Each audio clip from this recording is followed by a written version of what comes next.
बचन बाबूजी महाराज भाग पहला, बचन नंबर 15। आगरा 25 मार्च सन 1938। अर्थ शब्द अगहन मास। आया मास अगहन अब छठा, अघ की हानि हुई मल घटा। मालिक ने कोई अपना मतलब निकालने के लिए यह रचना नहीं की है, उसका अपना कोई मतलब न था। वो तो हमेशा से उन्मुन अवस्था में है। इस दुख सुख की रचना में सूरत को भेजा तो इसमें इसी यानी सूरत का फायदा मुतसव्वर था। असल में बेहोशी के आलम से होश में लाने के लिए रचना की गई। जहाँ तक ये कैफियत थी कि गिलाफ में कम चैतन्य तो ज़रूर था, मगर समूह बन बनकर रचना होने से बहिर्मुक्ता यानी बाहर मुख शक्ति ज़हूर में नहीं आई। वहाँ तक केवल प्रेम के आकर्षण में आकर्षित होकर चैतन्य का समूह बनता गया और प्रेम की रचना यानी जाल देश की रचना हुई। महज एक ख्वाबी गिलाफ की वजह से उस घाट पर बेहोशी थी। विशेष चैतन्य पर कम चैतन्य का होना ही उसके लिए गिलाफ है। प्रेम आकर्षण से अंदर का चैतन्य, जिसमें की ज़्यादा ताकत समूह बनाने की थी, ज़्यादा और दूर तक खिंचा, और उसका गिलाफ जो कम चैतन्य था कम खिंचा यानी छूट गया। वो नीचे की सुरतों की देही बन गया। इस तरह समूह बनते बनते तब गिलाफ में इस कदर कमी चैतन्यता की आ गई और कमी के साथ बहिर्मुखता आ गई कि वह न सिर्फ न खिंच सके बल्कि टूट जाए, जो कि मंजूर नहीं है। तब इस बात की ज़रूरत हुई कि वो नीचे उतारा जाए और बाहर निकाला जाए, क्योंकि वह वहाँ होश में नहीं रह सकता था। यहाँ से दूसरी रीत से रचना हुई जो काल की रचना है। वो सुरतें जिनको नीचे उतरना पड़ा उस जगह आकर ठहरी जहाँ वो गिलाफ में बैठकर कार्रवाई कर सकें। प्रेम आकर्षण में आकर्षित होकर होश में आने में जो चीज़ माना होती थी वो नीचे अपने घाट पर आकर खुली और उसमें सूरत बरतने लगी। इसकी ज़रूरत इस वास्ते हुई कि जब वो खुले और उसमें ये बरते तब वो खारिज हो। वो यहीं छूट जाएगी और निर्मल सूरत अपने धाम में लौट जाएगी। ये रचना के कर्म कहलाते हैं जो इसको नीचे उतार कर लाए। दूसरे इनफरादी कर्म हैं, यानी अलग अलग फर्ज और व्यक्ति के कर्म हैं। अलग अलग चाहों के गिलाफों के बमूजिब यानी इनफरादी कर्मों के मुताबिक सब अपनी अपनी अलग कार्रवाई करने लगे। इसमें हर एक को आज़ादी है। जैसी जिसकी हैसियत हो और जो पूंजी उसके पास हो, उसके हिसाब से वह जो चाहे सो करे। मालिक मुखिल नहीं होता, क्योंकि उससे कोई फायदा नहीं होगा। अगर हो सकता होता तो मालिक वहीं इससे जो चाहता न मनवा और करवा लेता। नीचे उतारने की क्या जरूरत होती। मगर इस आज़ादी के साथ साथ अंतर के अंतर्गत गुप्त रीत से मालिक की मौज भी अपना काम कर रही है, और वो ये है कि जो चीज़ इसको वहाँ बेहोश किए हुए थी वो जल्द से जल्द खारिज हो और ये पूरा होश हासिल करे। यह मौज की ही संभाल है कि यह बेलगाम नीचे उतरता नहीं चला जाता है। जहाँ तक ज़रूरत है वहीं तक उतरता है, फिर चढ़ता है, फिर उतरता है। इस तरह होते होते कुदरत के कायदे से जब कर्म कट लेंगे और सिर्फ शेष बाकी रह जावेगा, तब सूरत के तन और मन से न्यारी होने और सच्चे परमार्थ कमाने का वक्त आवेगा। परमार्थ में कई भेद हैं। एक पिंड का परमार्थ है, दूसरा ब्रह्मांड का परमार्थ है और तीसरा सत्य देश का परमार्थ है। अगर पिंड के परमार्थ का भाग जागा होगा तो उसी दर्जे का परमार्थ इसको मिलेगा और उसी की कार्रवाई ये कर भी सकता है। इस परमार्थ में भी सूरत न्यारी होती है, मगर नीचे के घाट के मन से, और जो रूप निकलता है वह भी सूरत का न्यारा और असली रूप नहीं होता, बल्कि ऊपर के घाट के किसी कदर शुद्ध मन का रूप होता है जिसमें सूरत समाई हुई होती है।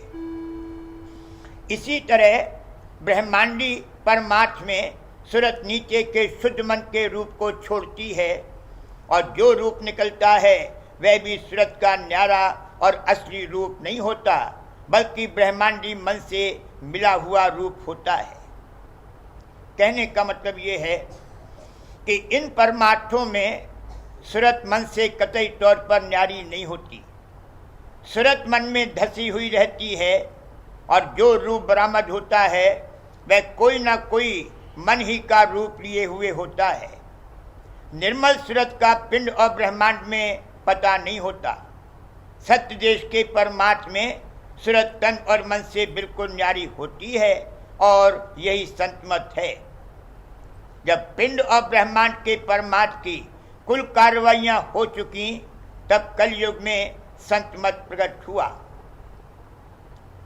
कुदरत के कायदे से कर्म करते करते जब उनका सोच टूट जाए तब सत्संग का अधिकार प्राप्त होगा। मनुष्य शरीर मध्य का चोला है, इसमें बहुत बार आ चुका है, मगर संत समागम नहीं हुआ। अब जब कर्म इतने दर्जे में कट गए कि उनका सोच टूट गया तब मनुष्य शरीर भी मिला और संत भी मिले। यह निज मध्य में आना है। हर एक चीज का सोच होता है जहां से उसकी कार्रवाई की ताकत आती है। इसी तरह कर्मों के सोच में से बराबर धार आ रही है। जब ये सोच टूटे तब कर्मों का दफ्तर खत्म हो। फिर भी जो शेष कर्म रहते हैं वह बहुत होते हैं, मगर आसानी से कट जावेंगे। काल और कर्म के सोच सब कट जावेंगे, मालिक जाल का सोच कभी नहीं टूटेगा, वो अविनाशी है।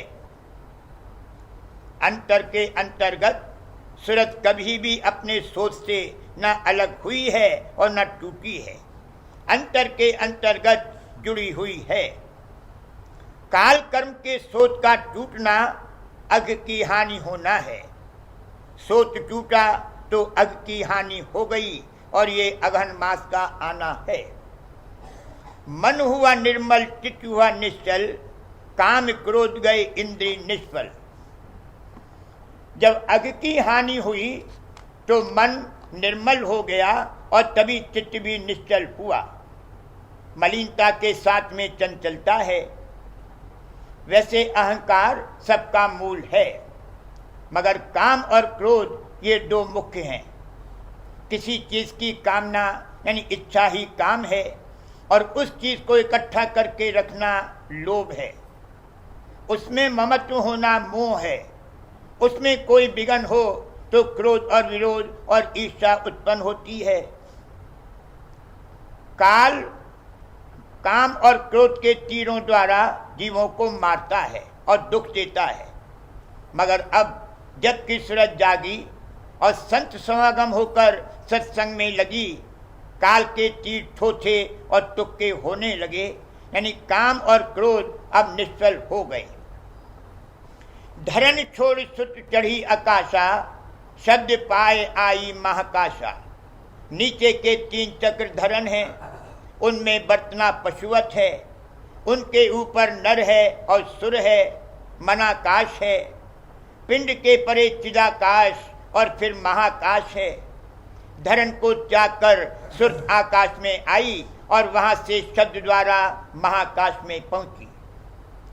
शब्द संग नित्य करे बिलासा, देखे अचरज विमल तमाशा। अब शब्द के संग अचरज विलास करती है। पिंड के परे बिना शब्द के गति नहीं हो सकती है। छोड़ा यह घर, पकड़ा वह घर, खोया जग को पाया सदगुरु। जब ये घर छोड़ा तब वह घर मिला।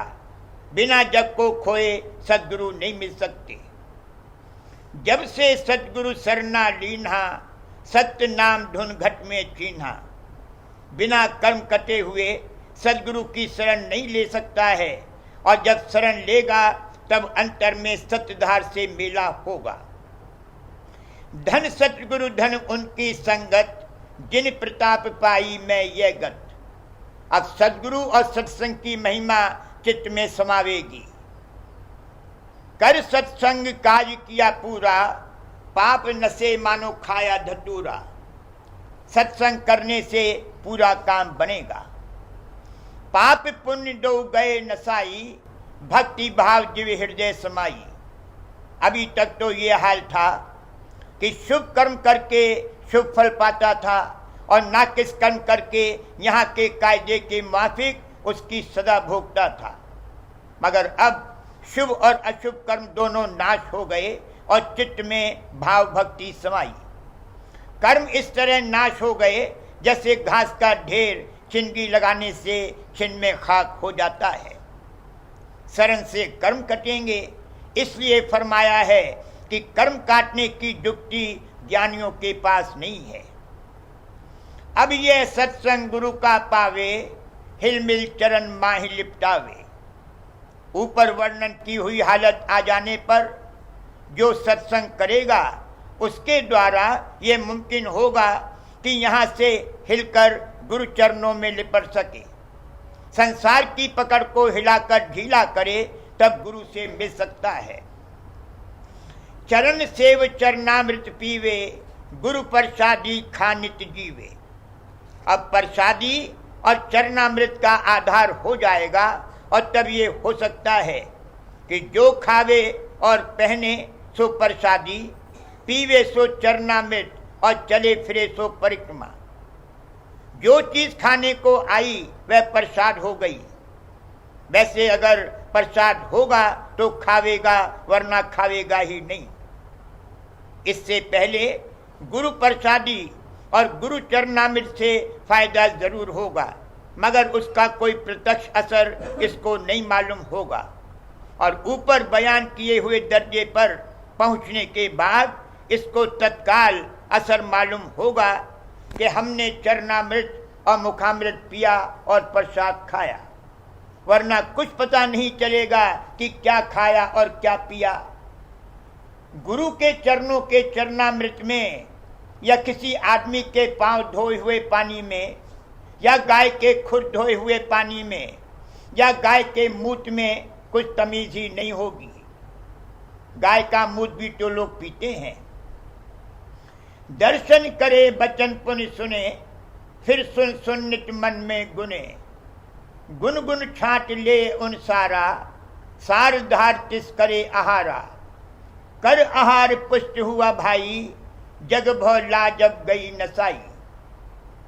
जिसको तमीज है वही असल में दर्शन भी करेगा, वरना जैसे तस्वीर देखी वैसे ही सत्संग में भी दर्शन किए। इस तरह के दर्शनों से क्या असर हो सकता है? इसी तरह असल में वचन भी वही सुनेगा और सुनकर मन में गुनेगा, यानी मनन करेगा, और मनन करके उनका सार ग्रहण करेगा जो उसका आहार हो जाएगा।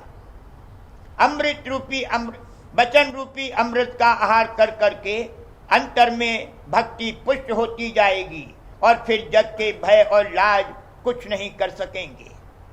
जग जो चाहे सो कहे, कुछ परवाह नहीं करेगा। पक पक घट में गाड़ा थाना, थान गाड़ अब हुआ दीवाना। फिर सत्संग दीवाना और प्रेम दीवाना हो जावेगा। सारा संसार इसको दीवाना कहेगा, मगर इसको कुछ परवाह न होगी। असल में संसार दीवाना और पागल है। सत्संग करना ऐसा चाहिए, सत्संग का फल ये ही सही है। ये सत्संग की विधि है, इस तरह सत्संग करना चाहिए। सूरत का अंतर में और ऊपर चढ़ना और रसवा आनंद का प्राप्त होना तभी हो सकता है जब सत्संग की विधि से किया जाए। जो निपट संसारी और स्वार्थी हैं उनको भी सत्संग और परमार्थ से कोई मतलब ही नहीं है और न उनको वह कार्रवाई सुहाती है। जिनका कुछ परमार्थ की भाग जागा है और सत्संग में शामिल भी हुए हैं, मगर मामूली तौर पर सिर्फ जाब्तेदारी व खाना पूरी की कार्रवाई ही करते रहेंगे तो सिर्फ कर्मफल मिलेगा। वो अभी कर्म के घाट पर हैं।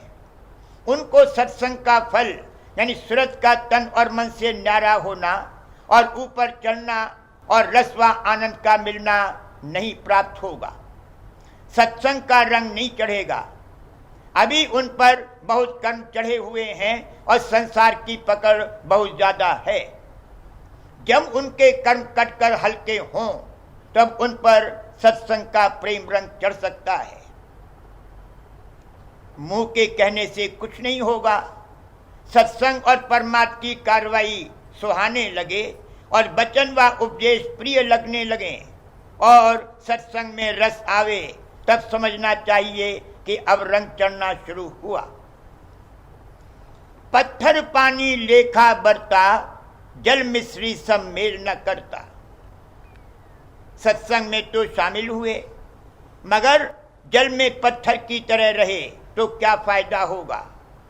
खैर, जल के बाहर के पत्थरों से फिर भी अच्छे हैं, मगर सत्संग में इस तरह से रल मिल जाना चाहिए जैसे जल में मिश्री घुलती है, तब सत्संग का प्रकट फल देखने में आवेगा। बारे बारे करूं बिनती राधा स्वामी।